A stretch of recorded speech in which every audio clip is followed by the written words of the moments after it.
রমজান মাসে রোজা রেখে দুই অঙ্গকে তার উপভোগ থেকে বিরত থাকলে গুনাহমুক্ত হওয়া যায় কিভাবে? তার কারণ হল মানুষ দুনিয়াতে বেশিরভাগ গুনাহে লিপ্ত হয় দুই অঙ্গের চাহিদা পূরণের লালসায়।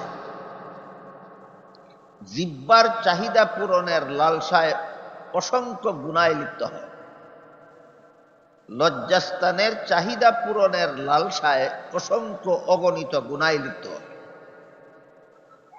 কাজেই এই দুইটা অঙ্গকে যদি গুনাহ থেকে বারণ করা যায়, অন্য সকল গুনাহ থেকে বিরত থাকা সহজ হয়।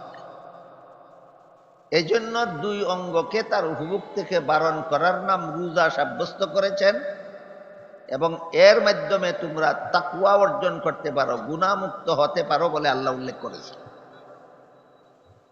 তাই এক হাদিসে রাসূল করিম সাল্লাল্লাহু আলাইহি ওয়াসাল্লাম বলেন, আমার কোন উম্মত যদি তার শরীরের দুইটা অঙ্গের ব্যাপারে আমাকে গ্যারান্টি দিতে পারে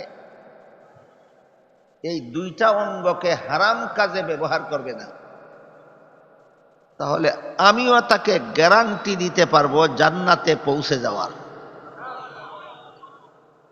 একটা অঙ্গ হলো তার ৩২ দাঁতের বেষ্টনে পরিবেষ্টিত জিহ্বা, আর একটা হলো তার দুই উরুর বেষ্টনে পরিবেষ্টিত লজ্জাস্থান।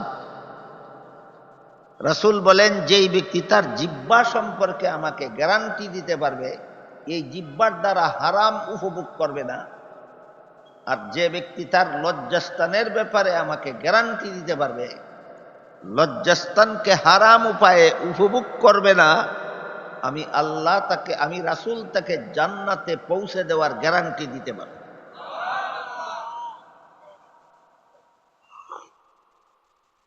এই দুই অঙ্গের চাহিদা সারা বছর হালাল উপায়ে নিবারণ করতে থাকলেও, হালাল উপায়ে জিহ্বার চাহিদা দিনের পর দিন, মাসের পর মাস নিবারণ করতে থাকলে, হালাল উপায়ে লজ্জাস্থানের চাহিদা 12 মাস নিবারণ করতে থাকলে এক পর্যায়ে সে হারাম উপায়ে উপভোগ করার জন্য আগ্রহী হয়ে ওঠে। যে শাকসবজি খায় হালাল উপায়ে, তার আগ্রহ বেড়ে মাছ খাওয়ার জন্য। যে কিছুদিন মাছ খায় তার চাহিদা হয় গোশত খাওয়ার জন্য। যে কিছুদিন গোশত খায় তার চাহিদা হয় কুরমা খাওয়ার জন্য। যে কিছুদিন কুরমা খায় তার চাহিদা হয় বিরিয়ানি খাওয়ার জন্য। এইভাবে যতই তার চাহিদা পূরণ করতে থাকে, তবেই জিহ্বার চাহিদা বাড়তে থাকে। এক পর্যায়ে গিয়া তার চাহিদায় আর সম্বলে মিলে না। যে মানের খাদ্য খাওয়ার চাহিদা তার জিহ্বায় আছে, ওই মানের খাদ্য সংগ্রহ করার টাকা নাই। তখনই সে চুরির আশ্রয় নেয়, ঘুষের আশ্রয় নেয়, সুদের আশ্রয় নেয়, ডাকাতির আশ্রয় নেয়, জবরদখল করার আশ্রয় নেয়, ছিনতাইয়ের আশ্রয় নেয়। তাহলে জিহ্বার চাহিদা হালাল উপায়ে পূরণ করতে থাকলে শেষ পর্যন্ত হারাম পর্যায়ে টেনে নিয়ে যায়।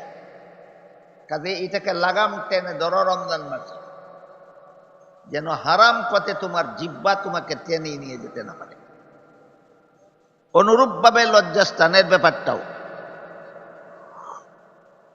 যে ব্যক্তি দিনের পর দিন, মাসের পর মাস আপন বিবির সাথে আমোদ প্রমোদ করার হালাল সুযোগ পায়, সে বেশ কিছুদিন পরে আপন স্ত্রীতে আর তুষ্ট হতে পারে না, সে ভিন্ন নারীর সাথে আমোদ প্রমোদে লিপ্ত হতে চায়। কথাটা বাস্তব কিনা? কথাটা যদি বাস্তব না হতো, যাদের ঘরে বউ আছে তারা কেন রাস্তাঘাটে মহিলাদের ইফটিজিং করে? কথাটা যদি বাস্তব না হতো, যাদের ঘরে স্ত্রী আছে তারা কেন যেখানে সেখানে নারী দর্শন করে? এর মানে হইল হালাল উপভোগ মানুষকে হারাম পথে নিয়ে যায়। এই যে হালাল উপভোগ, 12 মাস জিহ্বার হালাল উপভোগ আমাকে হারাম পথে নিয়ে যেতে চায়।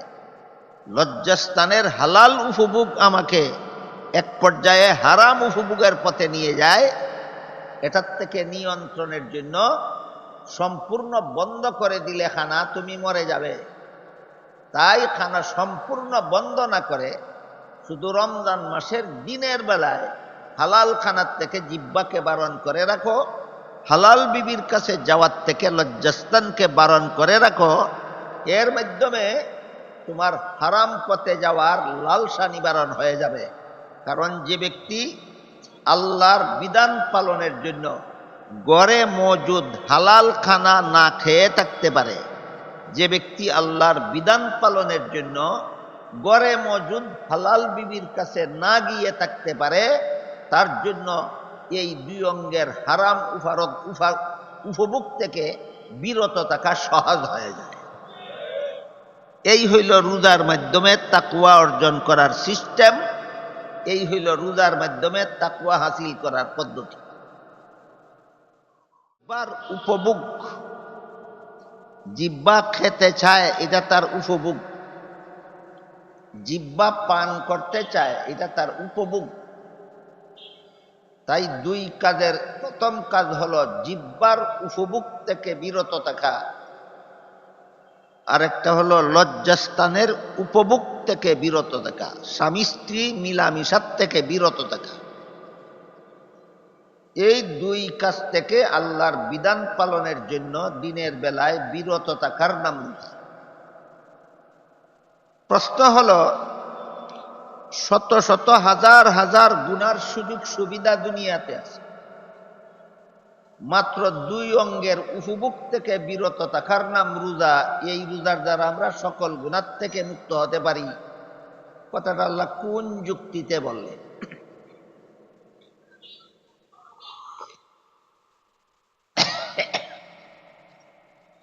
ইমাম গাজালি রহমতুল্লাহি আলাইহি তার বিশ্ববিখ্যাত অমর গ্রন্থ ইহইয়াউল উলুমে লিখেছেন, রমজান মাসে রোজা রেখে দুই অঙ্গকে তার উপভোগ থেকে বিরত থাকলে গুনাহমুক্ত হওয়া যায় কিভাবে? তার কারণ হল, মানুষ দুনিয়াতে বেশিরভাগ গুনাহে লিপ্ত হয় দুই অঙ্গের চাহিদা পূরণের লালসায়। জিহ্বার চাহিদা পূরণের লালসায় অসংখ্য গুনাহে লিপ্ত হয়, লজ্জাস্থানের চাহিদা পূরণের লালসায় অসংখ্য অগণিত গুনাহে লিপ্ত হয়। কাজেই এই দুইটা অঙ্গকে যদি গুনাহ থেকে বারণ করা যায়, অন্য সকল গুনাহ থেকে বিরত থাকা সহজ হয়। এই জন্য দুই অঙ্গকে তার উপভোগ থেকে বারণ করার নাম রোজা সাব্যস্ত করেছেন, এবং এর মাধ্যমে তোমরা তাকওয়া অর্জন করতে পারো, গুনাহমুক্ত হতে পারো বলে আল্লাহ উল্লেখ করেছেন। তাই এক হাদিসে রাসূল করিম সাল্লাল্লাহু আলাইহি ওয়াসাল্লাম বলেন, আমার কোন উম্মত যদি তার শরীরের দুইটা অঙ্গের ব্যাপারে আমাকে গ্যারান্টি দিতে পারে, এই দুইটা অঙ্গকে হারাম কাজে ব্যবহার করবে না, তাহলে আমিও তাকে গ্যারান্টি দিতে পারবো জান্নাতে পৌঁছে যাওয়ার।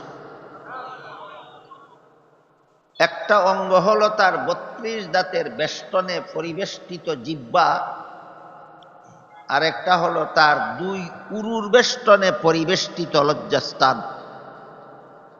রাসূল বলেন, যেই ব্যক্তি তার জিহ্বা সম্পর্কে আমাকে গ্যারান্টি দিতে পারবে, এই জিহ্বার দ্বারা হারাম উপভোগ করবে না, আর যে ব্যক্তি তার লজ্জাস্থানের ব্যাপারে আমাকে গ্যারান্টি দিতে পারবে, লজ্জাস্থানকে হারাম উপায়ে উপভোগ করবে না, আমি আল্লাহ তাকে, আমি রাসূল তাকে জান্নাতে পৌঁছে দেওয়ার গ্যারান্টি দিতে পারব।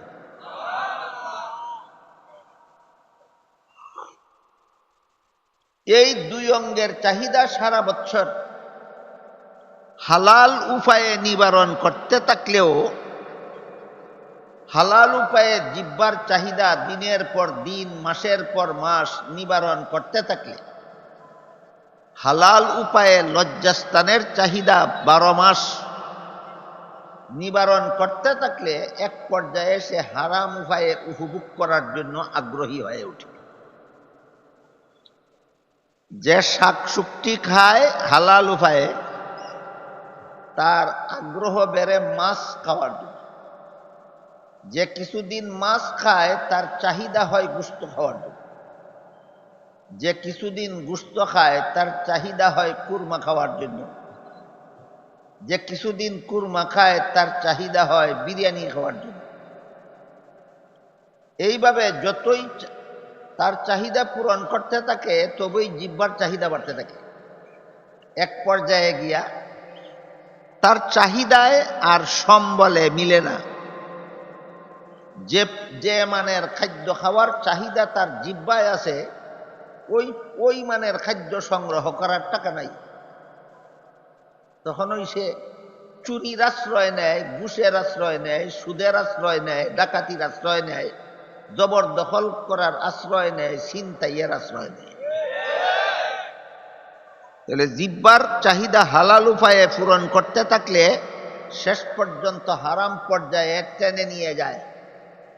কাজে এটাকে লাগাম টেনে ধরো রমজান মাসে, যেন হারাম পথে তোমার জিহ্বা তোমাকে টেনে নিয়ে যেতে না পারে।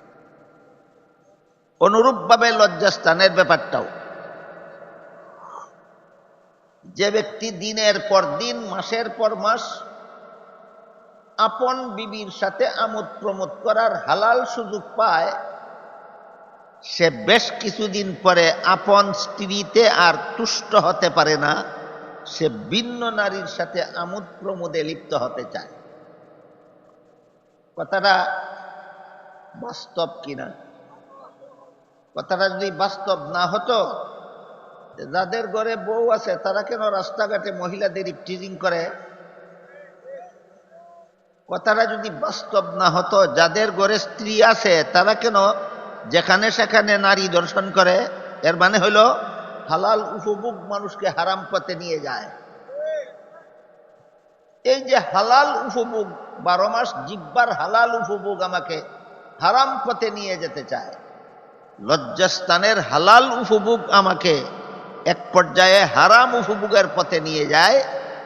এটার থেকে নিয়ন্ত্রণের জন্য সম্পূর্ণ বন্ধ করে দিলে খানা তুমি মরে যাবে। তাই খানা সম্পূর্ণ বন্ধ না করে শুধু রমজান মাসের দিনের বেলায় হালাল খানার থেকে জিহ্বাকে বারণ করে রাখো, হালাল বিবির কাছে যাওয়ার থেকে লজ্জাস্থানকে বারণ করে রাখো। এর মাধ্যমে তোমার হারাম পথে যাওয়ার লালসা নিবারণ হয়ে যাবে। কারণ যে ব্যক্তি আল্লাহর বিধান পালনের জন্য ঘরে মজুদ হালাল খানা না খেয়ে থাকতে পারে, যে ব্যক্তি আল্লাহর বিধান পালনের জন্য ঘরে মজুদ হালাল বিবির কাছে না গিয়ে থাকতে পারে, তার জন্য এই দুই অঙ্গের হারাম উপভোগ থেকে বিরত থাকা সহজ হয়ে যায়। এই হইল রোজার মাধ্যমে তাকওয়া অর্জন করার সিস্টেম। এই হইল রোজার মাধ্যমে তাকওয়া হাসিল করার পদ্ধতি।